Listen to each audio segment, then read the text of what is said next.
Following the First World War, certain occult secret societies emerged in Germany intent upon the imminent arrival of the Aquarian Age, an age they believed would usher humanity into an era of spiritual and technological enlightenment and liberation.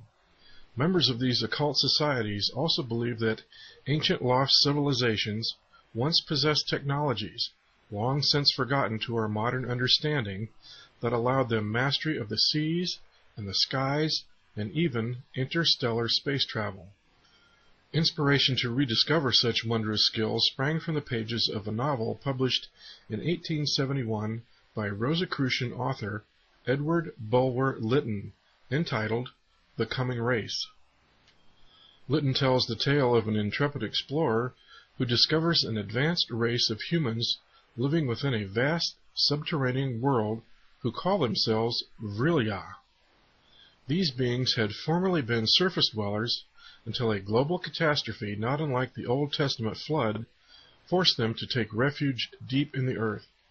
The survival of this marvelous society was facilitated by their application of a force they referred to as Vril, or, as Bulwer Lytton wrote, I should call it electricity, except that it comprehends in its manifold branches other forces of nature to which, in our scientific nomenclature, differing names are assigned, such as magnetism, galvanism, etc.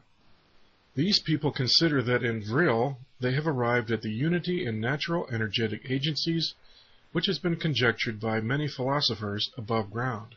It was supposed by some that Lytton's book was not altogether a work of fiction. As a student of arcane mysteries, he was privy to secrets that lost Lemurian and Atlantean artifacts still existed in clandestine caches hidden away in Tibet and the Gobi Desert. And indeed, ancient Sanskrit texts from India tell of great civilizations that flourished before the Great Flood that possessed technologies beyond the understanding of modern science. The epic poem Samarangana Sutradhara makes tantalizing reference to the construction of amazing flying machines. Strong and durable must the body of the Vimana be made, like a great flying bird of light material. Inside, one must put the mercury engine with its iron heating apparatus underneath. By means of power latent in the mercury, which sets the driving whirlwind in motion, a man sitting inside may travel a great distance in the sky. The movements of the Vimana are such that it can vertically ascend, vertically descend, or move slanting forwards and backwards. With the help of machines, human beings can fly through the air, and heavenly beings can come down to earth.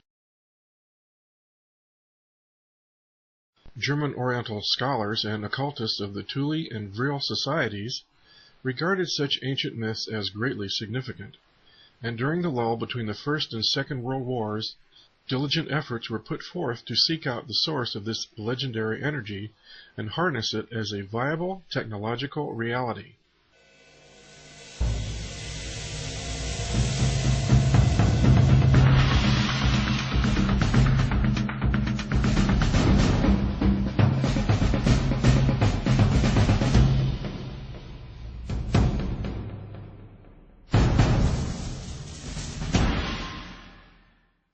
Initiates of both the Thule and Vril societies were determined to develop an alternative science and alternative technologies based on principles possessed by the great lost civilization of Atlantis, a spiritual dynamo technology superior to the mechanistic notions of modern science.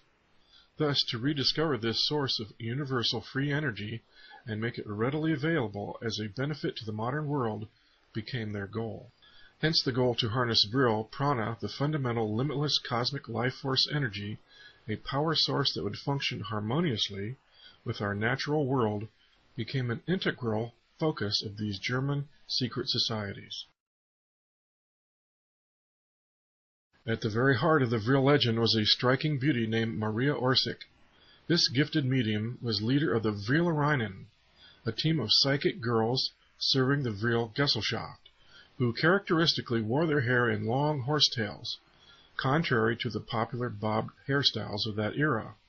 The ladies of the Vril actually claimed their occult contact with beings from beyond, Presumably through a telepathic form of automatic writing, Maria Orsic made contact with an off-world civilization which was offering just the kind of alternative technology the German secret societies were looking for. As the legend goes, a fateful meeting was held in 1919 at an old hunting lodge near Berchtesgaden, where Maria Orsic presented to a small group assembled from the Thule, Vril, and Black Sun societies telepathic messages she claimed to have received from an extraterrestrial civilization existing in the distant Aldebaran star system, 68 light-years away in the constellation of Taurus. One set of Maria's channeled transmissions was found to be in a German secret Templar script unknown to her. A second series of transmissions appeared to be written in an ancient Eastern language, which Babylonian scholars within the Thule group recognized as ancient Sumerian. Maria Orsic, along with Sigrun, another of the Vril Society's female mediums, began the task of translating these transmissions. It is worth noting here that the Vril Society traced its philosophical origins back to a secret Bavarian Gnostic Templar order, styling itself as the Lords of the Black Stone, founded in 1221, an order steeped in ancient Babylonian and Sumerian theologies. Members of this Templar group displayed the winged bull for their symbol, an obvious reference to Taurus, and according to the order's archives, successful contact with beings from the Aldebaran star system may have occurred during the Middle Ages. If indeed a high-tech civilization actually existed in the Aldebaran star system, what would account for their possible motivation to assist the Vril group and Germany to develop advanced technologies? Researcher Wendell Stevens tells us that, rather than a militant gesture of aid to aggressive Nazis, the Aldebarans perceived an economic disparity in Earth cultures that fueled perpetual wars and conflict.